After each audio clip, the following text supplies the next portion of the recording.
Hello there. It is 5:11 p.m. on Tuesday, the 7th of April, 2026.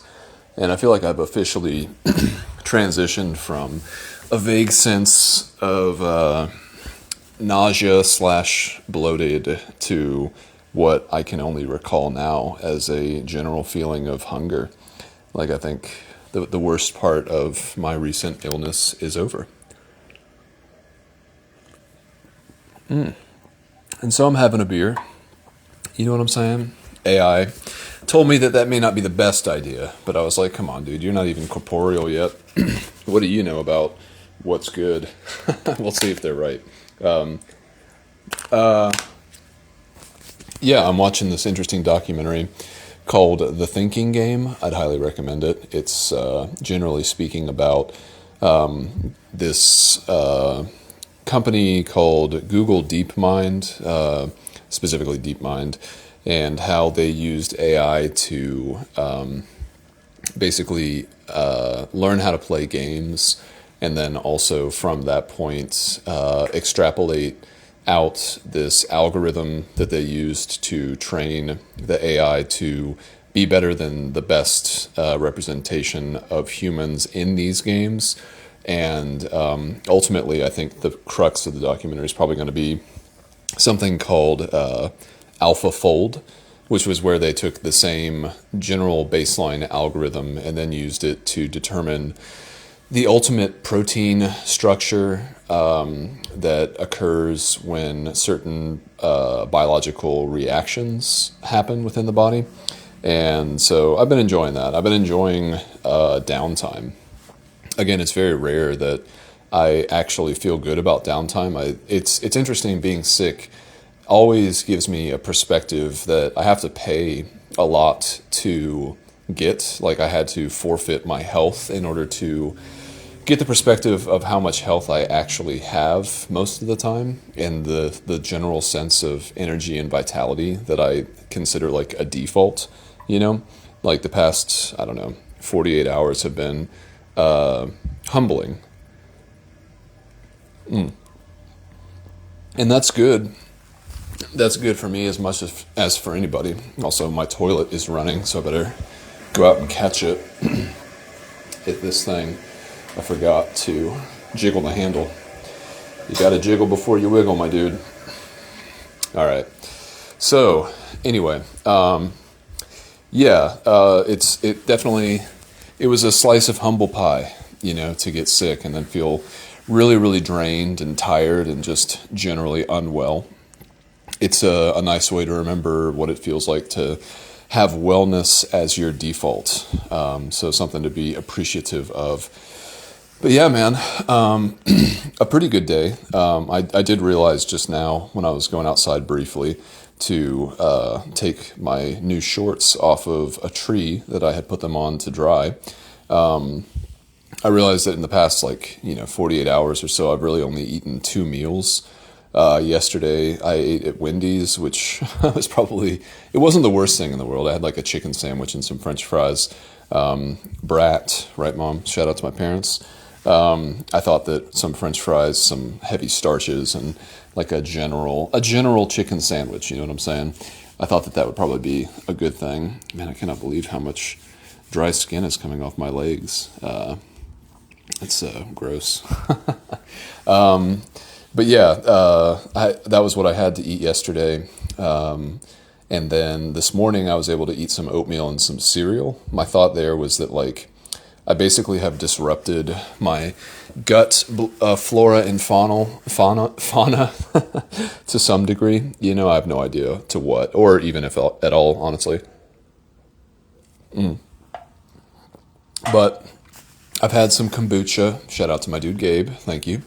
And so I know that fiber in general is, I think, what the little bugs that live in your body like to eat.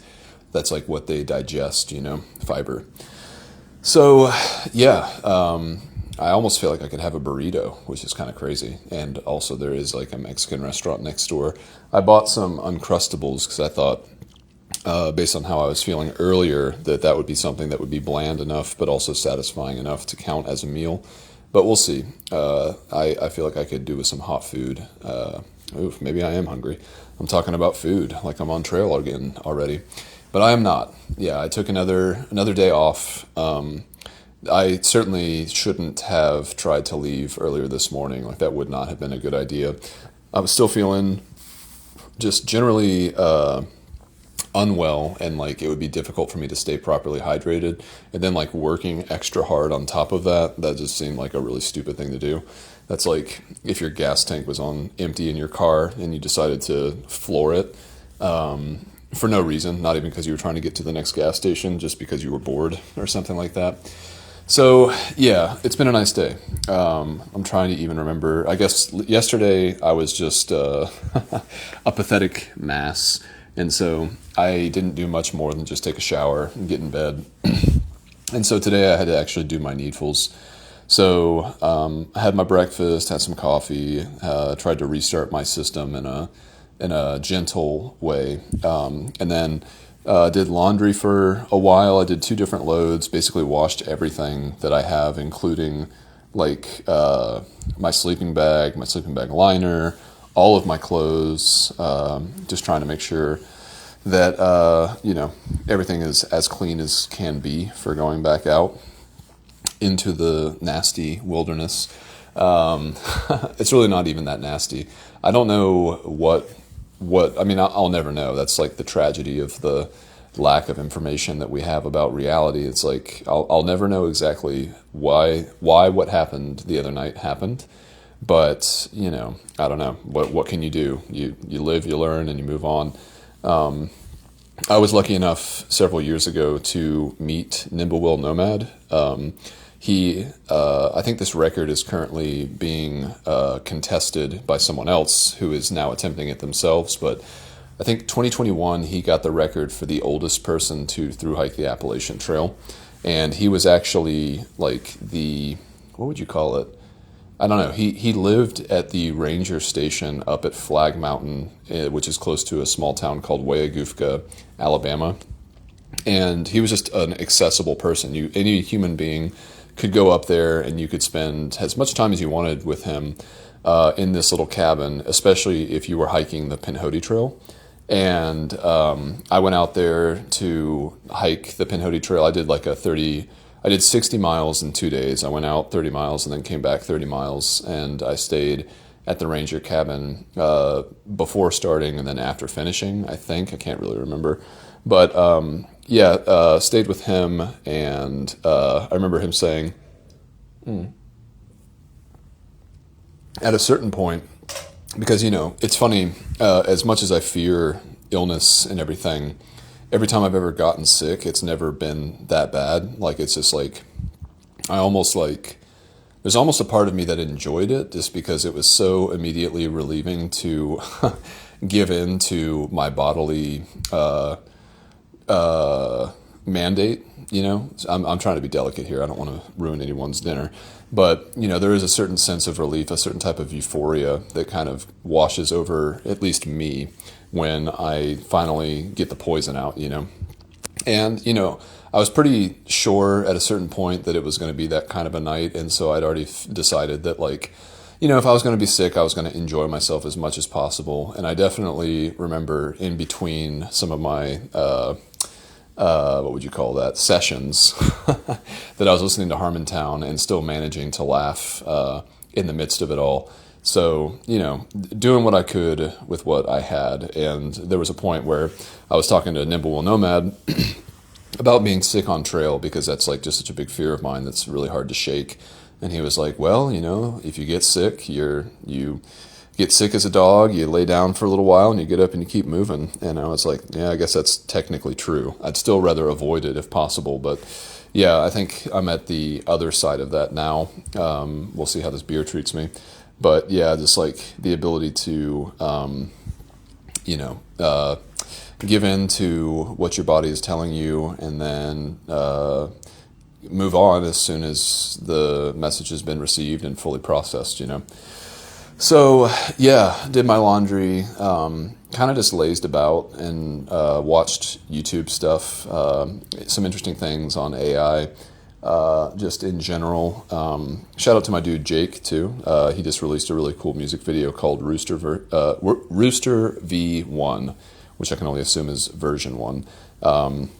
Very catchy song with a lot of like interstitial footage of, I would assume, his own heroes and several of mine as well.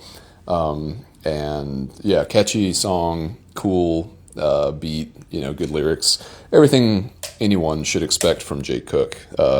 Amazing musician. He's never let me down. Musically. But yeah, at about 1:30 or so, I had finished all my laundry, and there were a couple of things that I was planning to do for today, because ideally I would like to leave tomorrow somewhat early, like sometime within the hour of 8. I would like to be walking out of here and towards the trail again. I spent some amount of time, probably before I went out actually, doing logistics. So sitting down, looking at the map, figuring out what I was going to do. And I'm pretty happy with the plan that I came up with. I think I'll probably make the thing that I sketched out, the little napkin math, the album art for this episode, just to kind of, enjoy my little trophy of it. But basically, I knew that this section was going to be maybe a little bit more different, because this is the area of the trail that will also parallel the Appalachian Trail. The Blue Ridge Parkway will parallel the Appalachian Trail. So there's a lot more options for road walking and possible strategic options for going into town a little bit more often and a little bit more easily than would typically be the case through two specific towns, Glasgow and Buena Vista. Those are both Virginia. And so I wanted to sketch out a little bit of a plan that would get me at least all the way to Buena Vista and then a little bit beyond that. So I've got the next 4 days mapped out. Tomorrow is going to be a 22-mile day. The day after that will be a 26-mile day. And then I'm actually going to walk through both Glasgow and Buena Vista. Glasgow is kind of cool because there's actually a Appalachian Trail shelter that is in the town itself. I think it was made by some Boy Scouts, but it looks exactly like a normal trail shelter. And so you can actually camp inside of the town. And then from there, I can walk to Buena Vista. And just basically I'll be able to keep my food really, really low and just kind of resupply as I go. And then from Buena Vista, I can take a road all the way back up to the trail itself, and then still be parallel to the Appalachian Trail. And then there's a couple of different sections where I can get off and go into a place called Devil's Backbone, which is a really cool brewery that lets hikers stay there. And then I will be at Rockfish Gap shortly thereafter, which is the intersection of the Blue Ridge Parkway and Skyline Drive. And so hikers can go into Waynesboro from there, Waynesboro, Virginia. And that to me is one of my favorite trail towns. The hostel that I typically... Ooh, I'm watching a cat approach a bird. I've never seen this before. The bird just flew away. I'm guessing it's a feral cat. But yeah, I feel good about my logistics. I'm hoping that I'm not going to be pushing my body too much the first day out. I don't really think it will be, because there's a lot of road walking options, even starting from tomorrow at mile 6 or so of the Appalachian Trail. So that'll be a lot easier. And the weather's not going to be extremely hot until much later in the week. There's actually a freeze advisory for the next couple days. And this cat is just hunting these birds. I don't even remember what the statistic is, but I know that some absurd amount of birds every year are killed by domestic cats. So go figure, my dude. Go figure. But then I went out after logistics were done and all the other hotel needfuls were completed. And I had a few specific things I wanted to do. I wanted to get my resupply for 2.5 days of food. I wanted to get some new shorts because my other ones are gone. I've become a real thru hiker. And I also wanted to pick up some soap. I haven't been carrying any kind of soap or anything like that. I think I got a little spoiled on the bike ride because I was going through towns so often, multiple times a day. I could always wash my hands pretty regularly. And out here on the Appalachian Trail, I haven't had that luxury, haven't really cared about it because I've been camping the way that I have, which has mostly allowed me to be by myself, which, I can't really, at least I don't know, Notebook Ellen, you can check me on this, but I'm not entirely sure if there's any way in a vacuum I could give myself any kind of noro or anything like that. I mean, things seem to point to whatever I had as like a very brief, maybe food poisoning or something like that. I have no idea. It doesn't really matter, but whatever it was, it could have been the product of me not washing my hands, even though I try to keep those pretty generally clean and never eat with them directly. So I got a little thing of hand soap. I got my food for 2.5 days.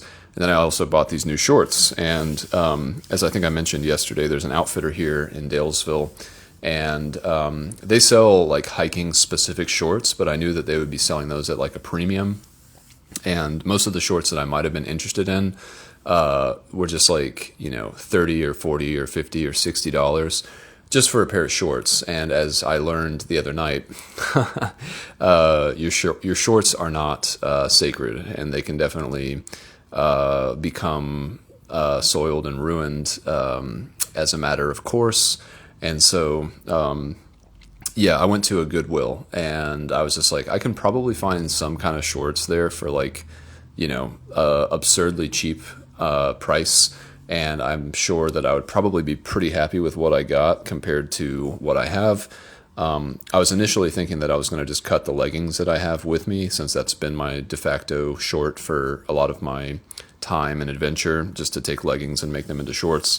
But then I remembered that I actually need to keep my leggings because of the road walking that I'll be doing inevitably in the near future, and I need to have that layer to protect me from the sun. So I went to Goodwill and I found this like yellow pair of Old Navy swim shorts that I think is actually going to be pretty great. I'm really happy with them, and they were only $5. And so the competing pair of shorts that I was thinking about, which I wasn't necessarily stoked on because I don't really like to wear like the shortest shorts ever made, but they were called chicken legs shorts, where, I don't know, they have like a 4-inch inseam, and they were $35. And I was just like, man, I really don't want to spend $35 on a pair of shorts. And it's not even so much that, like, I don't even know. I think the thing about like buying things that are at an absurd markup is that I just think about what that means I can't have, because I'm not a miser with my money. Like I don't want to just keep it for no reason. I think historically I kind of did.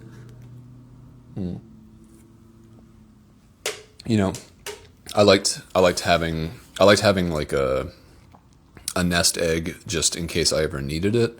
But, and I still think that's probably a generally good idea, but,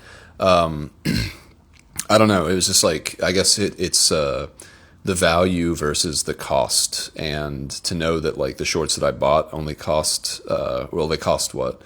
Let me do some math here. 7 times less, and are just as good for the things that I'm going to be asking of them, which is just to make me not be naked.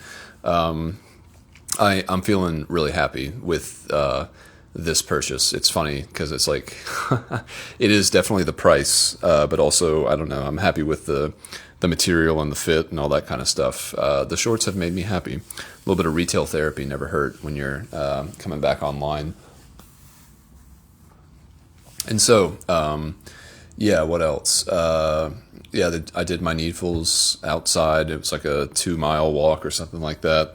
I shaved my face too, which I've continued to enjoy. I thought about getting a haircut while I was here, but I am kind of interested just to see how much my baldness is progressing. And so, if anything, I was interested in cutting my own hair, because I still think that by and large, and like compared to going to a hair cuttery, like I think that the value, just like these shorts, like if it costs $20 to buy a pair of clippers that I only use once, I think that maybe is only twice the price of going to a hair cuttery and then being able to like, basically, well, I don't know. I could do a lot more with hair clippers on my body than I would be able to do at a super cut or whatever like that. whatever, you know what I'm saying. And so came back here, found out that Goodwill, I'm guessing many people probably already know this, but they don't actually wash any of their clothes before they put them on the rack. So after realizing that, because I was touching them and they felt like, they still kind of do feel like a little bit, I don't know, maybe it's just the material, but something about them made me feel like they had like some kind of not a film, but just like some kind of stuff on them. So I decided to wash them in the bathtub and then put them out on a tree in the back of the hotel so that they could dry. And yeah, I finished that little task and then came back, and here I am. I'm feeling pretty hungry, which is good. Again, that transition is an interesting one to experience because it seems like it's just been a while since I just have gone from sickness to back to health. And it's also interesting just because I typically, again, just as I mentioned already, like I don't really typically enjoy downtime. It makes me feel a little anxious because I'm like, I want to be doing the thing that I'm out here to do and not just be sitting around. Like, I know there's no accounting for taste, but in general, like anytime I'm doing something like this, I really enjoy the 0 days that I have, but really the thing that I like most about them is that it makes it so much better when I finally get back on trail, whether that's the bike ride or hiking like this. Like the fun part is like the rejuvenation that it gives you for me to be back on trail. It just like makes everything feel brand new. And I really haven't been too overcome with that feeling. Like I've been enjoying relaxing out of necessity, and that's just as well. I'm happy to give in to that feeling when I must, because it certainly is worth it. And so, yeah, the rest of the evening is looking pretty subdued. I think I'll definitely pack everything up tonight so that I can not have to worry about that in the morning. There's very few things that I need to do in order to leave around the time that I'm hoping to. And I think it'll be all systems go tomorrow once I get back on trail. I certainly had a lot of thoughts about things today, and maybe I should have made a clip earlier, back when it was fresher on my mind and everything. I watched a pretty interesting presentation that Elon Musk gave about their new Terafab, which was pretty fascinating. It was like a 20-minute keynote address kind of situation where Elon was basically talking about how, they're going to basically be putting data centers in space. And I think that's a very exciting prospect, and also one that kind of cuts at the heart of a lot of the complaints socially about AI. I think beyond, I also watched this Hank Green, is that his name? Shout out to my dude James. He talked to Bernie Sanders about AI, and I didn't find it very enlightening, but I found it to be very emblematic of like what people are generally saying and feeling about AI at this point.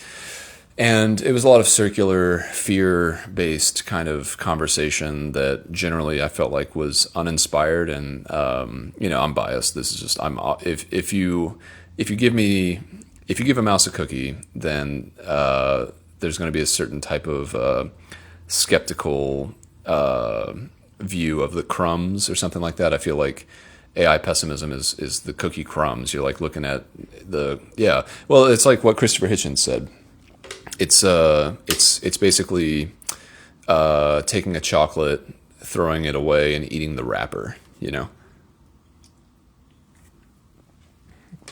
focusing on the wrong things, and I don't mean that as a pronouncement. Like I don't mean you, and I don't mean them, but it's like we as a species, we get to choose what we focus on, and what you think about, you bring about. And I don't know. I don't have a lot of faith in the government to regulate something as big as AI in an effective or efficient manner. Like I think that it's kind of like, I don't know, government officials and regulation in general is dependent upon human intervention, and it is precisely human intervention that I think AI provides the scaffolding to move around in pursuit of something greater. We'll see what that ends up meaning ultimately, but yeah, I won't go too far down that rabbit hole at this point. I'll just keep that to myself for tonight. But yeah, man, just been enjoying myself, and yeah, I'm thinking more and more about a burrito. I wonder, is that a good idea? It doesn't seem like the worst idea. Like beans and rice. Oof. Oof. Oof. Dang. You know what I'm saying? We all make choices, right?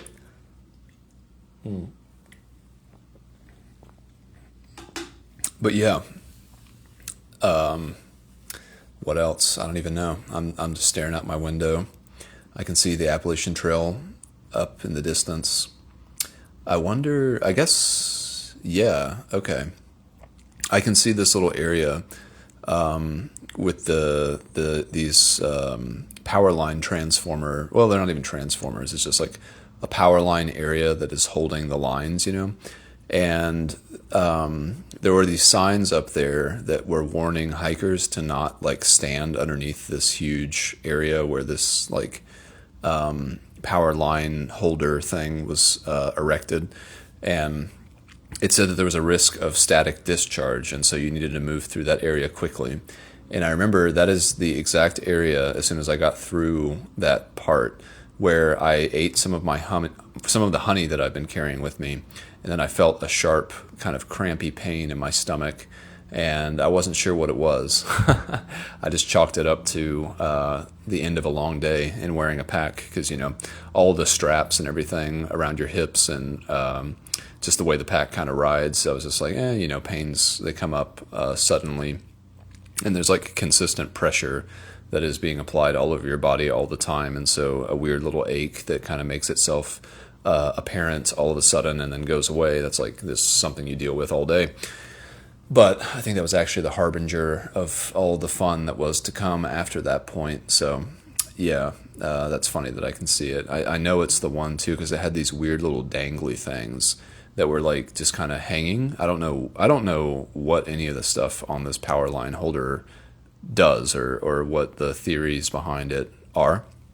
I thought it was interesting as I walked underneath it, because I was like, man, how many hundreds of years, how many decades had to go by for people to figure out that this was like the ideal structure for this thing? Like, I'm looking out and I see there's a couple of different like versions of these things that hold the power lines, and I'm not even sure what any of them do. Sometimes I get engrossed in that, just thinking about like, man, there were a lot of human minds that were required to do this thing and make it the way that it is, so that it functions the way that it does, and that's impressive. Doesn't hold a candle to what I think AI will eventually be able to do, but for our feeble attempt at mastering our own environment, we've done a pretty good job for a species that otherwise is, forever marked by the indelible stamp of our lowly origins, as Charles Darwin put it. So yeah, maybe I'll look into getting some kind of a food item from the Mexican restaurant, and just hoping against hope that that's not the wrong choice. There are no wrong choices. That was actually a thought that I had earlier today. I was watching the Weather Channel, and I was just thinking about how, I was kind of conflating, not even conflating, but I was kind of combining a couple of different things. I was remembering listening to the Stephen King book on writing, and I was thinking about how he mentioned that like he doesn't like to use adverbs because he thinks that if you're writing well, you shouldn't have to describe how an action is taking place, Like, I just think about The Shining, like when, what's his name, Jack Torrance, or whatever, what's his name in the movie? I want to say Richard Nixon, but that's not his name. I can't remember. Jack Nicholson, like when he's crashing his axe through the door, which all of this happens very differently in the book, if not completely didn't even occur. As he's like smashing the axe through the door, trying to get to his wife, if it was in text, like you wouldn't, if you're describing how violently he is breaking down the door, and then you're not conveying the scene properly because it should be self-evident.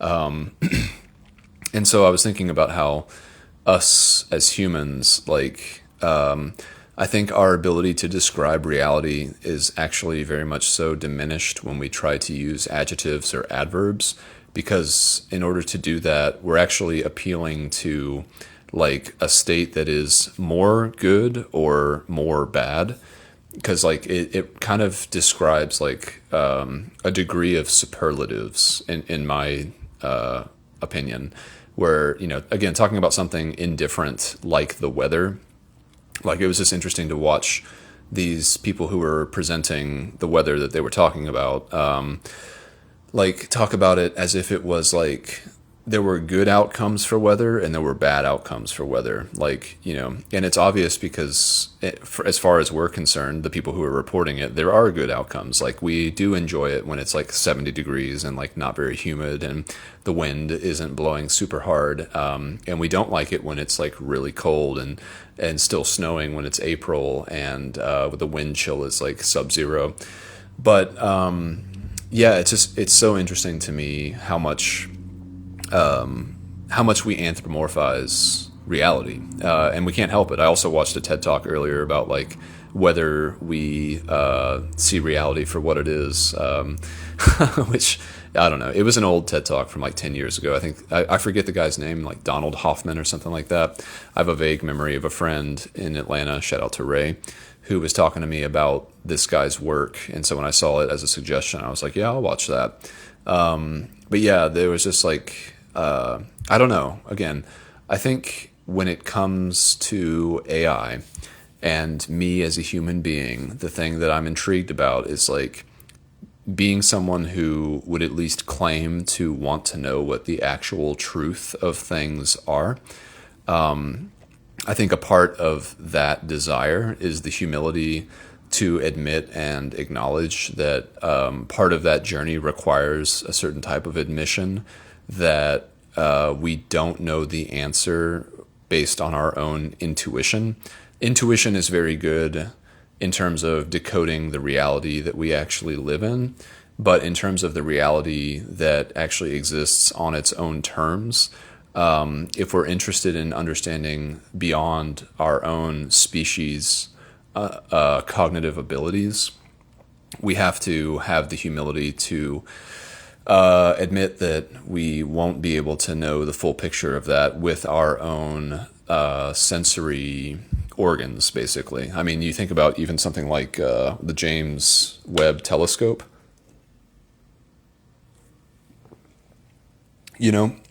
Like all of those images are actually doctored so that like the waves of light that are interpreted by the original pictures are visible to us.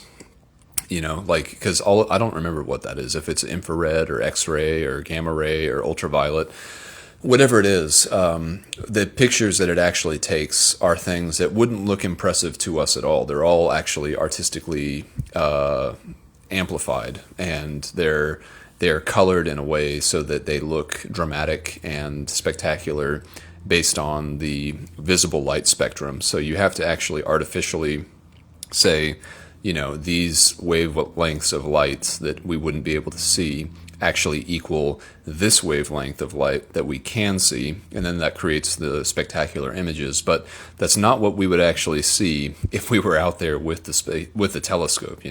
We would continue to see just like a dark background of basically nothingness, because we didn't evolve in space to see things like that.